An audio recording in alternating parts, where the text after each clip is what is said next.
കോൺഗ്രസിന്റെ സംസ്ഥാന പ്രസിഡന്റ് ആര്? ആദ്യത്തെ ചോദ്യം ഒരു വലിയ ചോദ്യമാണത്. ഇന്നിപ്പോൾ ആ ചോദ്യത്തിന് ഒരു പേര് പറയാമോ? ഒരു പേര്, അത് മാത്രമല്ല പല മേഖലകളിലും പലരും തങ്ങളാവും പ്രസിഡന്റ് എന്ന് പറഞ്ഞ് നടക്കുകയാണ്. ഈ ഒരു ഓണസമ്മാനം അവർക്ക് ആർക്ക് കിട്ടുമെന്നുള്ളൊരു കയ്യിൽ എണ്ണിക്കൂട്ടിയാൽ അതുകൊണ്ട് മിനിമം ഒരു 5 പേരെ കിട്ടും കേട്ടോ. അണികളും പ്രവർത്തകരും പല പേരുകൾ. അപ്പോൾ ആരാണ് യൂത്ത് കോൺഗ്രസ് അധ്യക്ഷൻ എന്ന് ചോദിച്ചാൽ, സംസ്ഥാനത്തെ യൂത്ത് കോൺഗ്രസിന്റെ പ്രസിഡന്റ് ആരാണ് എന്ന് ചോദിച്ചാൽ ഉത്തരം പറയാൻ യൂത്ത് കോൺഗ്രസിനോ കോൺഗ്രസിനോ ഒന്നും കഴിയാത്ത സാഹചര്യമാണ്.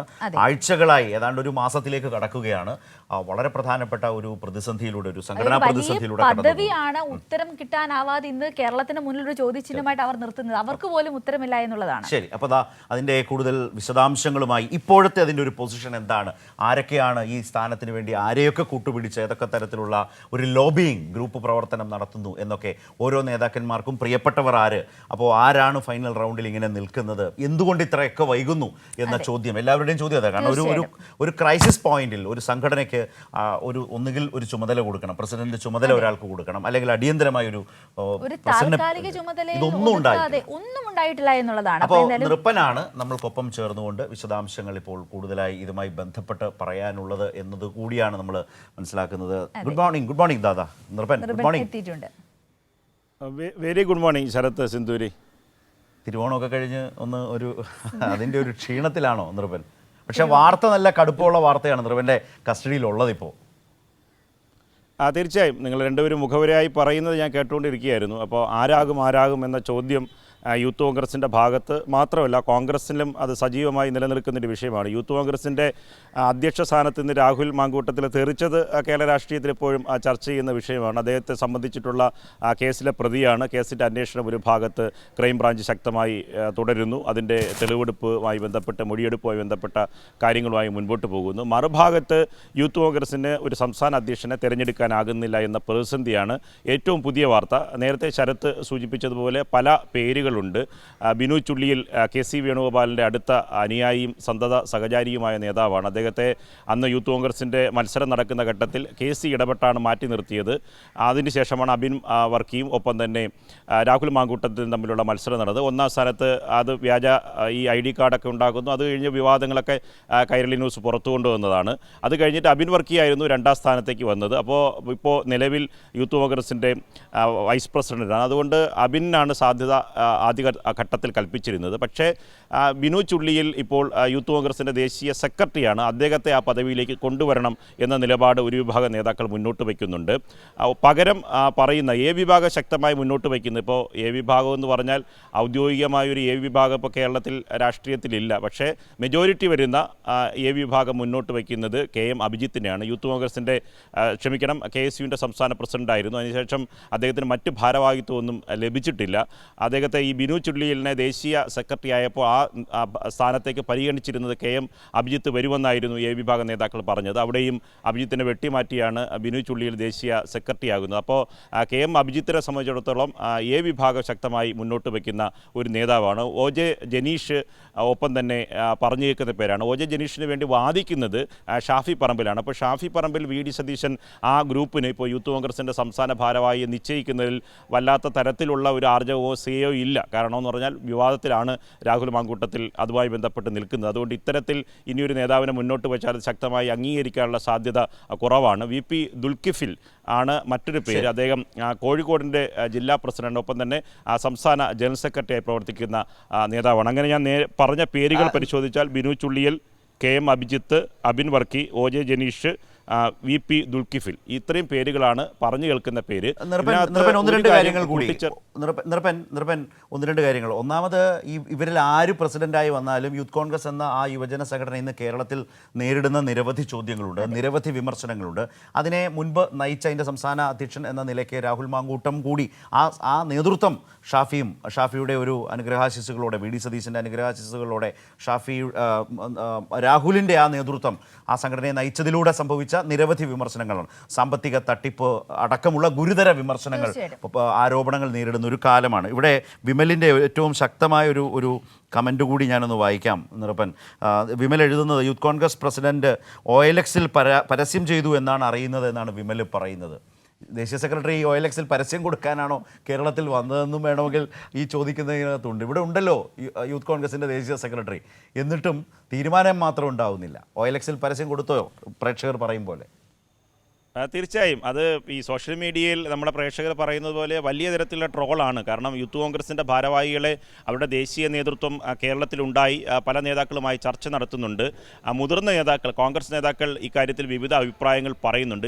ഇപ്രാവശ്യമുള്ളൊരു പ്രശ്നം, നേരത്തെ തന്നെ എ വിഭാഗത്തിൻ്റെ പരിഗണനയിലുണ്ടായിരുന്ന പ്രധാനപ്പെട്ട നേതാക്കളെല്ലാം വെട്ടിമാറ്റിയാണ് രാഹുൽ മാങ്കൂട്ടത്തിന് വേണ്ടി പൂർണ്ണമായി ഷാഫി പറമ്പിൽ ചരട് വലിക്കുകയും അത് പിന്നെ എ വിഭാഗത്തിൽ വിള്ളലുണ്ടാക്കി വി ഡി സതീശനൊപ്പം ചേരുകയും കേരള രാഷ്ട്രീയത്തിൽ ഇപ്പോൾ ആ കോൺഗ്രസ് നേരിട്ടുന്ന അപജയത്തിനൊക്കെ കാരണമായി മാറുന്നതിനുള്ള ഏറ്റവും പ്രധാനപ്പെട്ട സംഭവമായി മാറുന്നത് യൂത്ത് കോൺഗ്രസിൻ്റെ സംസ്ഥാന അധ്യക്ഷനെ തിരഞ്ഞെടുത്തതാണ്. ഉമ്മൻചാണ്ടി മുന്നോട്ട് വെച്ച ആ പേര്, ഉമ്മൻചാണ്ടി രോഗാവസ്ഥയിലാകുന്ന ഘട്ടത്തിൽ പോലും അദ്ദേഹം അവസാനം സ്വന്തം കൈപ്പടയിൽ എഴുതി നൽകിയ പേര് പോലും കീറിക്കളഞ്ഞുകൊണ്ടാണ് രാഹുൽ മാങ്കൂട്ടത്തിനെ യൂത്ത് കോൺഗ്രസിൻ്റെ സംസ്ഥാന അധ്യക്ഷ പദവിയിലേക്ക് കൊണ്ടുവരുന്നത്. അന്നു മുതൽ തുടങ്ങിയ പ്രശ്നങ്ങളാണ് ഇപ്പോൾ നിലവിൽ രമേശ് ചെന്നിത്തല ഇക്കാര്യത്തിൽ അബിൻ വർക്കിക്കായി ശക്തമായ നിലപാട് സ്വീകരിക്കുന്നു. അതുകൊണ്ട് ദേശീയ തലത്തിൽ തന്നെ അതുകൊണ്ടാണ് ഇതിനൊരു ലൈസൻ ഉണ്ടാക്കണം എന്ന തരത്തിലുള്ള തർക്കം തുടരുന്നത്. കാരണം രമേശ് ചെന്നിത്തല സ്വാഭാവികമായി സംഘടനയുടെ ഭരണഘടന അനുസരിച്ച് യൂത്ത് കോൺഗ്രസിൻ്റെ തിരഞ്ഞെടുക്കപ്പെട്ട ഒന്നാമത് ആൾ ആ ഭാരവാഹിത്യം മാറിയാൽ പിന്നെ രണ്ടാമത്തെ വോട്ടിംഗ് നിലയിൽ വന്നയാളാണ് പ്രസിഡന്റ് പദവിയിലേക്ക് വരേണ്ടത്. ഇതെല്ലാം മാറി ഇപ്പോൾ തർക്കം നടക്കുന്നതുകൊണ്ട് തന്നെ ഒരു ഒത്തുതീർപ്പ് ഫോർമുല കൂടി ചില നേതാക്കൾ മുന്നോട്ട് വച്ചിട്ടുണ്ട്. ഈ അബിൻ വർക്കിയെ ദേശീയ ജനറൽ സെക്രട്ടറിയായി തീരുമാനിക്കുക, ഈ ബിനു ചുള്ളിയലിനെ ദേശീയ ജനറൽ സെക്രട്ടറിയായി പരിഗണിക്കും, പകരം കെ എം അഭിജിത്തിനെ യൂത്ത് കോൺഗ്രസിൻ്റെ സംസ്ഥാന പ്രസിഡന്റായി കൊണ്ടുവരിക. എ വിഭാഗം ഈ ഒരു നിർദ്ദേശം മുന്നോട്ട് വെച്ചിട്ടുണ്ട്. പക്ഷേ ഈ കാര്യത്തിൽ രമേശ് ചെന്നിത്തല പൂർണ്ണമായി വഴങ്ങിയിട്ടില്ല. അങ്ങനെയുള്ള ചർച്ച നടക്കുകയാണ്. പക്ഷേ രമേശും ഒപ്പം തന്നെ കെ സി വേണുഗോപാലും ഈ വിഷയത്തിന് ശേഷം, രാഹുൽ മാങ്കൂട്ടത്തിൽ വിഷയത്തിന് ശേഷം ഒന്നിച്ച് ഒരേ നിലപാടെടുത്ത് പോവുകയാണ്. വി ഡി സതീശൻ്റെ നേരത്തെ നയിച്ചിരുന്ന നിലപാടിൽ സംബന്ധിച്ച് വലിയ തരത്തിലുള്ള എതിർപ്പ് വന്നിട്ടുണ്ട്. ഒപ്പം തന്നെ ഒരു കാര്യം കൂടി കൂട്ടിച്ചേർക്കണം, ശരത്ത്, ആര് പ്രസിഡന്റായി വന്നിരുന്നാലും വയനാട് ചൂരൽമല ദുരന്തവുമായി ബന്ധപ്പെട്ട് ഫണ്ട് പിരിവ് 88 ലക്ഷം രൂപയെ കിട്ടിയിട്ടുള്ളൂ എന്നാണ് അന്നത്തെ യൂത്ത് കോൺഗ്രസ് സംസ്ഥാന പ്രസിഡന്റ് പറഞ്ഞത്. അപ്പോൾ ഇനി കണക്കുകൾ ആര് പറയും, ആര് വീട് പണിയും, ആരിനി പണം പിരിച്ചെടുക്കും, ഇത്തരം കാര്യങ്ങൾ കൂടി വരുന്ന ഭാരവാഹികളും നേതൃത്വവും മറുപടി പറയേണ്ടി വരും. ശരത്ത്, വളരെ പ്രധാനപ്പെട്ട ഒരു പ്രതിസന്ധിയിലൂടെ ഈ പറഞ്ഞ യുവജന സംഘടന യൂത്ത് കോൺഗ്രസ് പോവുകയാണ്. സുന്ദരി, നമുക്ക് ഒരു കാര്യം കൂടി നിർഭനോട് ചോദിക്കാം എന്ന് വിചാരിക്കുന്നു. നിർഭൻ, നമ്മൾക്കറിയാം ഇന്നലത്തെ ഈ തിരുവോണ ദിവസമൊക്കെ നോക്കിയാലും കേരളത്തിൽ ഏറ്റവും സജീവമായി ഡിവൈഎഫ്ഐ എന്ന യുവജന സംഘടന അവരുടെ ഈ ഒരു ഓണസദ്യയാണ് ഇന്നലെ കൊടുത്തത്. വർഷങ്ങളായി നിരന്തരം കേരളത്തിലെ മെഡിക്കൽ കോളേജുകളിലും മറ്റും കൂട്ടിരിപ്പുകാർക്കും പൊതിച്ചോറ് വിതരണം, അതുതാ ഇന്നലെ ഓണസദ്യയായിരുന്നു. അതുമായി ബന്ധപ്പെട്ടൊക്കെ ആളുകൾ അവരുടെ ഒരു സന്തോഷവും സംതൃപ്തിയും ഒക്കെ പങ്കുവെക്കുന്നത് കണ്ടു. പ്രളയകാലം ആക്രിയും മറ്റും പെറുക്കി വിറ്റ് 11 കോടിയാണ് കൊടുത്തത് സർക്കാരിലേക്ക്. രാഷ്ട്രീയ പ്രവർത്തനവും അല്ലെങ്കിൽ സംഘടനാ പ്രവർത്തനങ്ങളും സമരങ്ങളും ഏറ്റെടുക്കുന്നതിനോടൊപ്പം സാമൂഹ്യ പ്രതിബദ്ധതയോടെ ഇങ്ങനെ തുടർച്ചയായി പ്രവർത്തിച്ചുകൊണ്ടിരിക്കുകയാണ്. വലിയ മാതൃകാപരമായ ഒരു പ്രവർത്തനമാണ് ഇത്. ഡിവൈഎഫ്ഐ ചെയ്യുമ്പോൾ കോൺഗ്രസിനുള്ളിൽ ചില നേതാക്കൾ അവിടെ ഓണം ആഘോഷിക്കുക, അവരുടേതായ ആഘോഷ പരിപാടികളിൽ പങ്കെടുക്കുന്നവർ എത്ര ജനങ്ങളിലേക്ക് ഇറങ്ങിത്തിരിക്കുന്നു എന്നൊരു വലിയ ചോദ്യമാണ്. എന്നാൽ യൂത്ത് കോൺഗ്രസിന്റെ നേതൃപദവിയിൽ ഇരിക്കുന്നവരൊക്കെ ഈ ഡിവൈഎഫ്ഐ പല രൂപത്തിൽ നിർഭൻ അറിയാം ഇങ്ങനെ പരിഹസിക്കാൻ ശ്രമിക്കാറുണ്ട്. ഇപ്പോൾ നോക്കൂ, ഈ യൂത്ത് കോൺഗ്രസ് എന്ന സംഘടന കേരളത്തിൻ്റെ ഒരു പൊതുമണ്ഡലത്തിൽ നിന്ന് പൂർണ്ണമായും അകന്നു നിൽക്കുകയാണ്. ഒരു തരത്തിലും അവർക്ക് ഒരു യൂത്ത് കോൺഗ്രസിൻ്റെ പ്രാതിനിധ്യം പറഞ്ഞ അല്ലെങ്കിൽ യൂത്ത് കോൺഗ്രസ് ആണെന്ന് പറഞ്ഞ് പൊതുസമൂഹത്തെ അഭിമുഖീകരിക്കാൻ കഴിയാത്തൊരു നിലയിൽ നിൽക്കുന്നു. സാമ്പത്തിക തട്ടിപ്പുമായി ബന്ധപ്പെട്ട പ്രശ്നങ്ങൾ, സംഘടനാ പ്രശ്നങ്ങൾ, ഇതെല്ലാം നിൽക്കുന്നു. മറുഭാഗത്ത് നോക്കൂ, ഇന്നലെയൊക്കെ കഴിയുമ്പോൾ സമൂഹമാധ്യമങ്ങളിൽ ഡിവൈഎഫ്ഐ എന്ന് പറയുന്ന സംഘടന ഈ തിരുവോണ ദിവസവും ഏറ്റവും അധികം മികവോടെ ആളുകൾ ചർച്ച ചെയ്യുന്നൊരു യുവജന സംഘടനയായി നിൽക്കുന്നത് കൂടി നമ്മുടെ മുമ്പിലുണ്ടല്ലോ നിർഭൻ.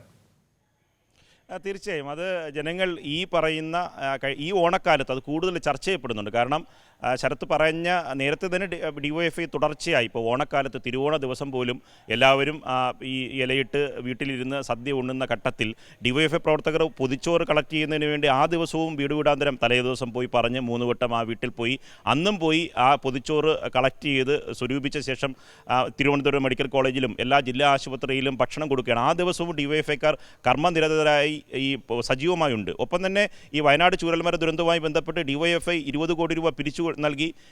പിന്നെ ആ പണം ഇപ്പോൾ 100 വീട് പണിയാനുള്ള പണം സർക്കാരിന് നൽകി. ആ പണവുമായി ബന്ധപ്പെട്ട് മുഴുവൻ തുകയും കൈമാറുകയും മുഖ്യമന്ത്രിയാണ് പണം സ്വീകരിച്ചത്. അതിൻ്റെ നിർമ്മാണ പ്രവർത്തനങ്ങൾ അവിടെ തുടങ്ങി. അപ്പോൾ യൂത്ത് കോൺഗ്രസ് പ്രഖ്യാപിച്ചു 30 വീടുകൾ അവർക്ക് പണം പിരിച്ചെടുക്കാൻ കഴിഞ്ഞില്ല. 88 ലക്ഷം രൂപ പിരിച്ചെടുത്തതിൽ തന്നെ കണക്കുകൾ ബിരിയാണി ചലഞ്ച് നടത്തിയ പണം എവിടെ പോയെന്നറിയില്ല.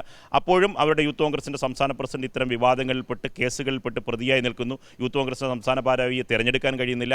ഇന്നലെ ഇത് ഏറ്റവും കൂടുതൽ ചർച്ച ചെയ്യപ്പെടുന്നത്, ഇന്നലെ നമ്മൾ സാധാരണ എല്ലാ തിരുവോണ നാളിലും ഈ DYFI ഈ പൊതിച്ചോറും അന്ന് സദ്യ കൊടുക്കുന്നത് സംബന്ധിച്ച് വാർത്ത കൊടുക്കാറുണ്ട്. പക്ഷേ ഇത് ഇത്തവണ ജനങ്ങൾ അത് പരമാവധി ഏറ്റെടുക്കുകയും പരമാവധി സോഷ്യൽ മീഡിയയിലൊക്കെ താരതമ്യം ചെയ്യുകയും ചെയ്തു. കാരണം ആക്രി പറക്കിയും ജനങ്ങളിൽ നിന്ന് പണം സ്വരൂപിച്ചും ഈ പൊതിച്ചോറൊക്കെ കളക്ട് ചെയ്തും ഒക്കെ തന്നെ ജനങ്ങൾക്കൊപ്പം കൂടെ നിൽക്കുന്ന ഒരു സംഘടനയും ഒരു സമര സംഘടനയും മറുഭാഗത്ത് ഇത്തരത്തിലെ കേസുകളിൽ പ്രതിയാവുകയും ഭാരവാഹി ഇല്ലാതാവുകയും ഈ ചലഞ്ചുകൾ നടത്തി പണം സ്വരൂപിച്ച് ആ പണം ഇവിടെ പോയെന്ന് അറിയാത്ത അവസ്ഥയിലേക്ക് പോകും. ഒപ്പം തന്നെ ശരത്ത് നമ്മൾ പറയാം, പണം പിരിച്ച് 88 ലക്ഷം രൂപയെ പണം പിരിച്ചു, അതിൽ അഴിമതിയാണ് എന്ന കാര്യം പറയാം. പക്ഷേ അങ്ങനെ പിരിച്ചെടുക്കാനുള്ള കഴിവില്ലെങ്കിൽ അതെങ്കിലും യൂത്ത് കോൺഗ്രസിൻ്റെ സംസ്ഥാന പ്രസിഡന്റ്, സംസ്ഥാന ഭാരവാഹികൾ അംഗീകരിക്കണം. കാരണം ഒരു നിയോജക മണ്ഡലത്തിൽ നിന്ന് 2 ലക്ഷം രൂപ പോലും യൂത്ത് കോൺഗ്രസിന് പിരിച്ചെടുക്കാൻ കഴിയുന്നത്. അത് താഴെ തട്ടിൽ പ്രവർത്തകരില്ല, റീൽസിൽ മാത്രമായിരുന്നു യൂത്ത് കോൺഗ്രസ്. അതിൻ്റെ പ്രതിസന്ധിയാണ് ഇപ്പോൾ കോൺഗ്രസും യൂത്ത് കോൺഗ്രസും സമൂഹത്തിൽ അനുഭവിക്കുന്നത്. ഇത് നേരത്തെ നേതാക്കൾ പറഞ്ഞു, രമേശ് ചെന്നിത്തലയൊക്കെ പറഞ്ഞു DYFIയെ കണ്ടു പഠിക്കണം.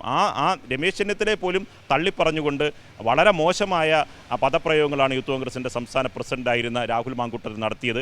അതും ഇപ്പോൾ സോഷ്യൽ മീഡിയയിൽ ആ പ്രസംഗവും ഒപ്പം തന്നെ യൂത്ത് കോൺഗ്രസ് DYFI പ്രവർത്തകർ കഴിഞ്ഞ ദിവസം ഈ പൊതിച്ചോറും സദ്യയൊക്കെ വിതരണം ചെയ്യുന്ന ആ ഭാഗവും രണ്ടും ചേർത്ത് സോഷ്യൽ മീഡിയയിൽ സജീവമായി പാർട്ടി പ്രവർത്തകരൊന്നുമല്ല, അല്ലാതെ ജനങ്ങൾ അത് ഷെയർ ചെയ്യുന്നുണ്ട്. അതാണ് ഏറ്റവും പ്രധാനപ്പെട്ട കഴിഞ്ഞ ദിവസങ്ങളിലുണ്ടായ കാഴ്ച.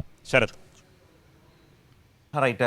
നൃപൻ, തിരുവനന്തപുരത്ത് നിന്ന് യൂത്ത് കോൺഗ്രസ് എന്ന ആ യുവജന സംഘടന ഇന്ന് ചെന്നുപെട്ട് നിൽക്കുന്ന ഒരു അവസ്ഥയെക്കുറിച്ച്, അതുപോലെ തന്നെ അതിന് ആരാകും പ്രസിഡന്റ് എന്ന് ആർക്കും ഒരു ഉറപ്പുമില്ലാത്ത വിധത്തിൽ ഇതിങ്ങനെ ആഴ്ചകളായി കടന്നു. നൃപൻ, ഒരു കാര്യം കൂടി പറയാം.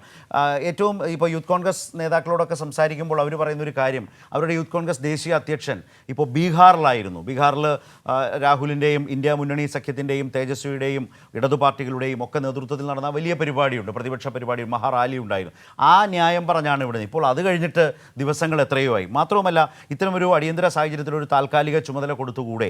അല്ലെങ്കിൽ ദേശീയ പ്രസിഡന്റ് അവിടെ പോയി, ഇപ്പോൾ ദേശീയ സെക്രട്ടറി അങ്ങനെയാണെങ്കിൽ കേരളത്തിലുണ്ടല്ലോ, ഒരു തീരുമാനമെടുക്കാൻ ഏതെങ്കിലും തരത്തിലുള്ള തടസ്സങ്ങളുണ്ടോ?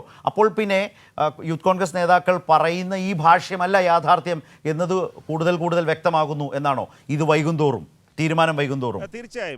തീർച്ചയായും ശരത്ത്, അത് തന്നെ നമ്മൾ തുടക്കത്തിലേ പറഞ്ഞത്. യൂത്ത് കോൺഗ്രസിന് നേരത്തെ ശരത്തും സുധൂരി സൂചിപ്പിച്ചതുപോലെ താൽക്കാലിക പദവി കൊടുക്കാമല്ലോ, ചുമതല കൊടുക്കാമല്ലോ, അതുപോലും കൊടുക്കാൻ കഴിയുന്നില്ല. തർക്കം ലീഡർഷിപ്പിൻ്റെ ഭാഗത്ത് വലിയ തരത്തിൽ തർക്കമുണ്ട്. ഒരു വലിയ പ്രതിസന്ധി യൂത്ത് കോൺഗ്രസിൻ്റെ സംസ്ഥാന ലീഡർഷിപ്പ് നേരിടുന്നത് ഈ പറയുന്ന വിവാദങ്ങളും ഈ കേസുമാണ്. അതിനൊപ്പം തന്നെ പുതിയ ഭാരവാഹികളെ നിശ്ചയിക്കുമ്പോൾ പഴയതുപോലെ VD സതീശൻ തീരുമാനിച്ചിരുന്ന ആ ഒരു പവർ ഗ്രൂപ്പിൻ്റെ അഭിപ്രായങ്ങൾ ഇനി പരിഗണിക്കാനുള്ള സാധ്യത കുറവാണ്. അപ്പോൾ പകരം ഉന്നയിക്കുന്ന പേര് സംബന്ധിച്ച് അത് ഇനി അഭിപ്രായ സ്വരൂപണത്തിലൂടെ എടുക്കണം. മറിച്ചൊരു പൊട്ടിത്തെറി ഒഴിവാക്കിയാൽ വീണ്ടും പ്രശ്നങ്ങളിലേക്ക് പോകും. ഒപ്പം തന്നെ ഇനി ചുമതല ഏറ്റെടുക്കുന്ന ആളിനെ സംബന്ധിച്ചിടത്ത് ഉത്തരവാദിത്തങ്ങൾ വളരെ വലുതാണ്. കാരണം എന്ന് പറഞ്ഞാൽ ഒരു പിരിവ് മാത്രമല്ല, നിരവധി പിരിവ്. മുമ്പ് ഈ പണപ്പെട്ടി ഷാഫി പറമ്പിൻ്റെ കാലഘട്ടത്തിലുണ്ടായിരുന്ന ഒരുപാട് പരാതികളുണ്ടായിരുന്നു. യൂത്ത് കോൺഗ്രസിൻ്റെ സംസ്ഥാന കമ്മിറ്റി ഓഫീസ് നിർമ്മാണം, അതൊക്കെ ഇനി തുടർച്ചയായി ചർച്ച ചെയ്യാൻ പോകുന്ന വിഷയമാണ്.